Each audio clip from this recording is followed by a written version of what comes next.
नमस्कार छात्रों, आज हम हिंदी पढ़ेंगे। हिंदी साहित्य का इतिहास। हिंदी काव्य की प्रमुख प्रवृत्तियाँ एवं गद्य विधाओं का संक्षिप्त परिचय। आचार्य रामचंद्र शुक्ल ने संवत 1050 से हिंदी साहित्य के इतिहास का श्री गणेश माना है। हिंदी साहित्य के इतिहास को 4 कालों में विभाजित किया गया है। पहला है आदिकाल या वीरगाथा काल, संवत 1050 से 1375 तक।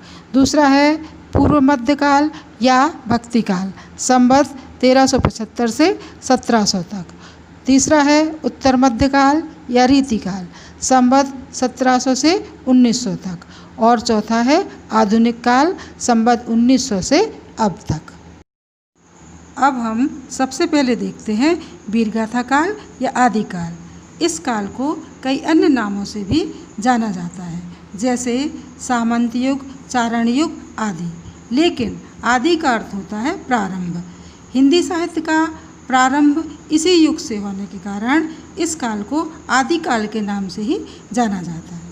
काल का महत्व। आदिकाल हिंदी साहित्य की दृष्टि से प्रादुर्भाव काल कहलाता है, अर्थात इस काल में हिंदी भाषा के साहित्य का उदय हुआ और शासन की दृष्टि से राजभाषा और जनता की दृष्टि से राष्ट्रभाषा के रूप में हिंदी भाषा प्रतिष्ठित हुई। साहित्य की दृष्टि से यह युग बहुत अधिक समृद्ध रहा। इस काल में काव्य के विषय अत्यंत व्यापक थे। भक्ति, वीरता, लोक जीवन, श्रृंगार आदि इस युग के प्रमुख काव्य विषय थे। इस काल के प्रमुख ग्रंथ विजयपाल रासो, हमीर रासो, कीर्ति लता, कीर्ति पताका, पृथ्वीराज रासो जैसे चंद्रवरदाई ने लिखा, बहुत प्रसिद्ध ग्रंथ है ये। खुमान रासो दलपति विजय ने लिखा, ये भी बहुत प्रसिद्ध ग्रंथ है। खुसरो की पहेलियाँ आपने सुनी ही होगी, अमीर खुसरो ने लिखी है। विद्यापति पदावली जो इस काल के प्रमुख कवि विद्यापति जी ने लिखी है। आइए अब बात करते हैं भक्ति काल की, जो संवत 1375 से 1700 तक रहा।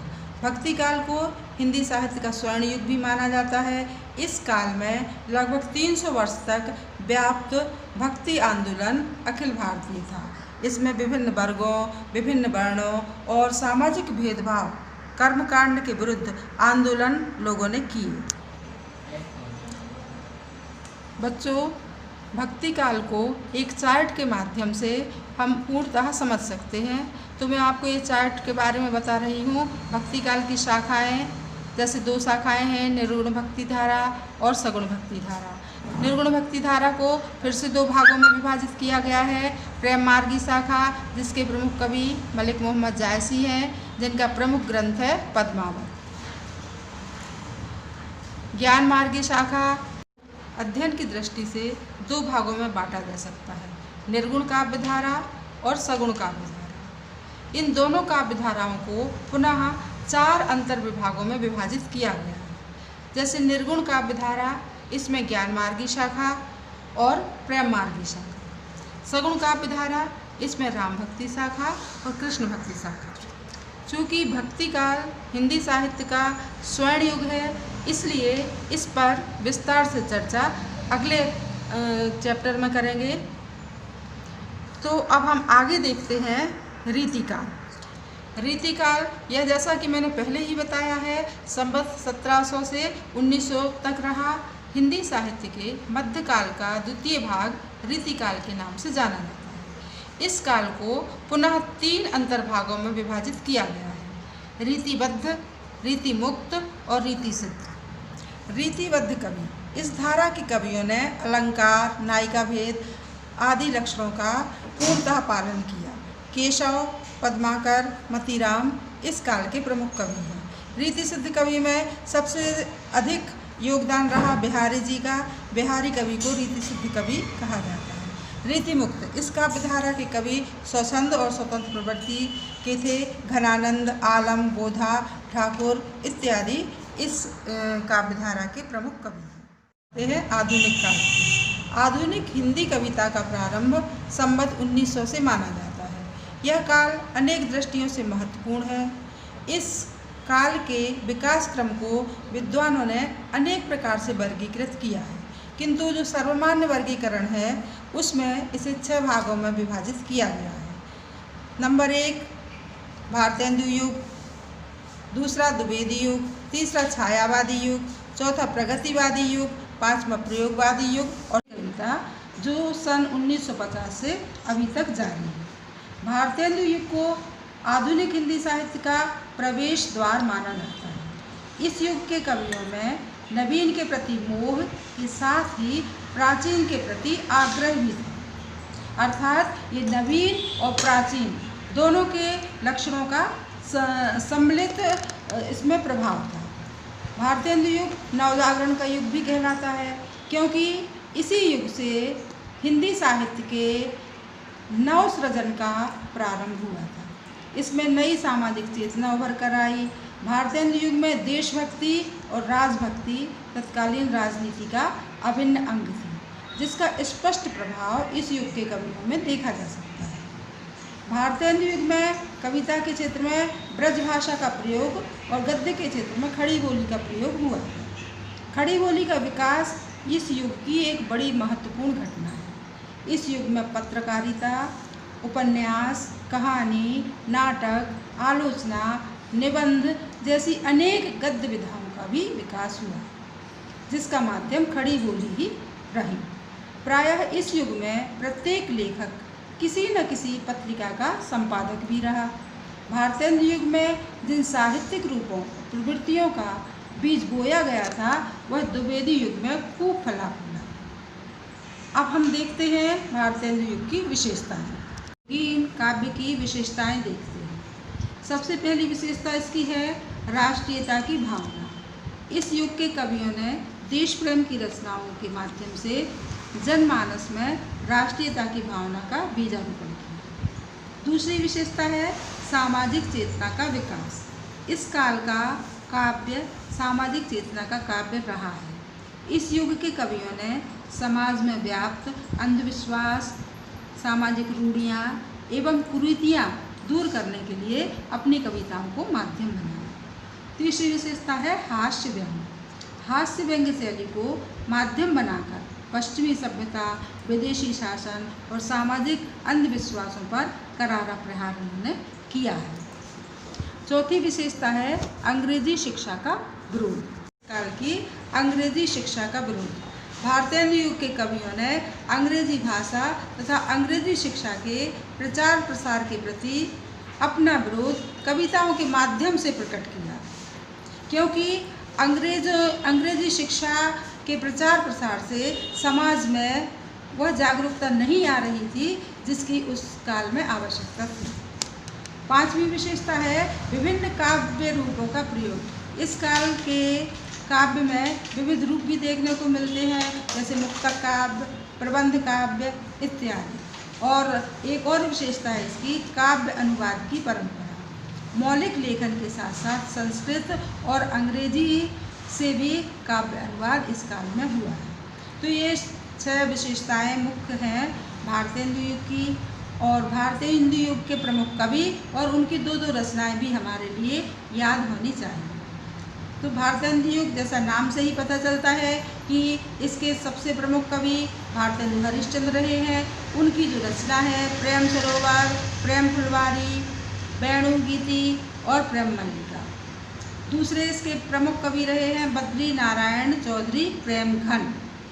इनकी रचना है जीर्ण जनपद, लालित्य लहरी। तीसरे कवि हैं प्रताप नारायण मिश्र, इनकी प्रेम पुष्पावली। चौथे कवि जगमोहन सिंह, प्रेम संपत्ति लता। पांचवें कवि अंबिका दत्त व्यास, भारत धर्म।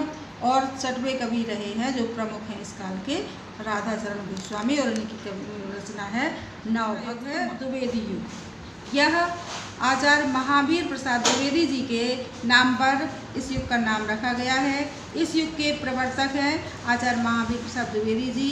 सरस्वती पत्रिका का इन्होंने संपादन किया। उस काल की ये देश की सबसे बड़ी पत्रिका थी, सबसे प्रसिद्ध पत्रिका थी। इस पत्रिका में ऐसे लोगों का प्रकाशन किया गया जिसमें नव जागरण का संदेश जन जन तक पहुँच सके। इस पत्रिका में कवियों ने एक नई पौध को तैयार किया और राष्ट्रीय भावना के स्वर उभर कर सामने आए। अब द्विवेदी युग की विशेषताएं देखते हैं तो इसमें देशभक्ति की भावना प्रबल थी, अंधविश्वास और रूढ़ियों का भी विरोध इस काल में भी हुआ, वर्णन प्रधान कविताएं लिखी गई इसमें, और मानव प्रेम और प्रकृति चित्रण इस काल की प्रमुख विशेषता है। द्विवेदी युग के प्रमुख कवियों में अयोध्या सिंह उपाध्याय हरियोध जी, इनका ग्रंथ प्रिय प्रवास बहुत प्रसिद्ध ग्रंथ है, और इसके अलावा वैदेही वनवास, चुभते चौबदे, रस कलश इत्यादि इनकी रचनाएं। हिंदी काव्य की जो धारा विषय वस्तु की दृष्टि से स्वच्छंद प्रेम भावना और प्रकृति में मानवीय क्रियाकलापों को लेकर चली, उसे छायावाद कहा गया।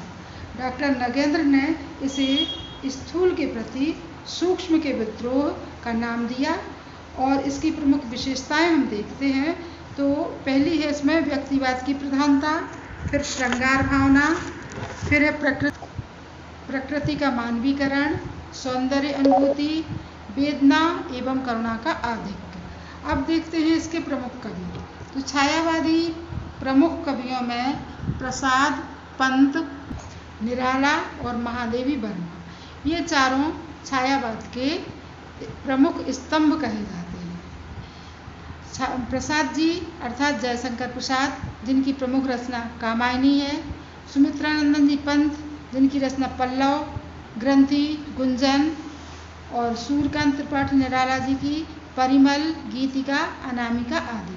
महादेवी वर्मा जी रश्मि, नीरजा, निहार, सांदी गीत इत्यादि। इसके बाद हम अध्ययन करते हैं रहस्यवाद। रहस्यवाद हिंदी कविता में रहस्यवाद का काल निर्धारण करना अत्यंत कठिन है। क्योंकि रहस्यवाद सृष्टि के आरंभ से ही कवियों का प्रिय विषय रहा है। वेदों में उषा, मेघ, सरिता आदि के वर्णन में अव्यक्त परमात्मा के स्वरूप को लक्ष्य किया गया है। ये पूरी प्रकृति और ये जगत रहस्यमय है, और इसी रहस्यात्मकता को रहस्यवाद का नाम दिया गया है। कण कण में व्याप्त परमात्मा का आभास ही रहस्यवाद कहलाता है। आचार्य रामचंद्र शुक्ल जी ने इसकी परिभाषा देते हुए बताया है कि चिंतन के क्षेत्र में जो अद्वैतवाद है, भावना के क्षेत्र में वही रहस्यवाद है।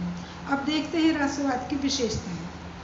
पहली विशेषता ये है कि इसमें अलौकिक सत्ता के प्रति प्रेम रहता है कवियों में। दूसरा है परमात्मा में विरह और मिलन का भाव कवि देखते हैं। और तीसरी विशेषता है जिज्ञासा की भावना। प्रतीकों का भी प्रयोग इस बाद में हुआ है। विशेषता है जिज्ञासा की भावना, और चौथी है प्रतीकों का प्रयोग। प्रतीकों के माध्यम से इस बाद में भावों की अभिव्यक्ति की गई। अब देखते हैं रहस्यवाद और छायावाद में क्या अंतर है। तो रहस्यवाद में जहाँ चिंतन की प्रधानता है, छायावाद में वही कल्पना को प्रधानता दी गई है। रहस्यवाद में ज्ञान एवं बुद्धि तत्व की प्रधानता है, छायावाद में भावना की प्रधानता है। रहस्यवाद में दार्शनिक प्रवृत्ति का प्रामुख्य रहा है, और छायावाद में प्रकृति को ही मूल आधार माना गया है। रहस्यवाद के बाद आता है प्रगतिवाद। अगर हम प्रगतिवाद की बात करें तो भौतिक जीवन से उदासीन, आत्मनिर्भर और लोक के विरुद्ध स्थूल जगत की जो तार्किक प्रतिक्रिया थी, उसे ही प्रगतिवाद के नाम से जाना गया। इसका प्रेरणा स्रोत मार्क्स का द्वंद्वात्मक भौतिकवाद है। इस काव्य में समाजवादी विचारधारा का साम्यवादी स्वर महत्वपूर्ण रहा। और प्रगतिवाद के बाद आता है प्रयोगवाद। प्रयोगवाद का प्रारंभ 1943 में अज्ञेय के संपादन में प्रकाशित तार सप्तक से माना जाता है। जीवन और जगत के प्रति अनास्था प्रयोगवाद का सबसे जरूरी तत्व माना गया है। प्रमुख प्रयोगवादी कवियों में अज्ञेय जी, मुक्तिबोध, धर्मवीर भारती, सर्वेश्वर दयाल सक्सेना जी आते हैं। इसके बाद आती है नई कविता।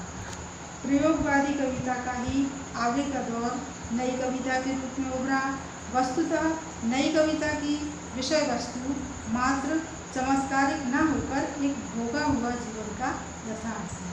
नई कविता को वस्तु की अपेक्षा शिल्प की नवीनता में अधिक गंभीर चुनौती है। और इस प्रकार से ये हिंदी साहित्य के पद्य साहित्य का समापन होता है। आशा है आप सभी को ये अच्छे से समझ में आया होगा। अगर आपको कुछ जिज्ञासा है तो आप पूछ सकते हैं।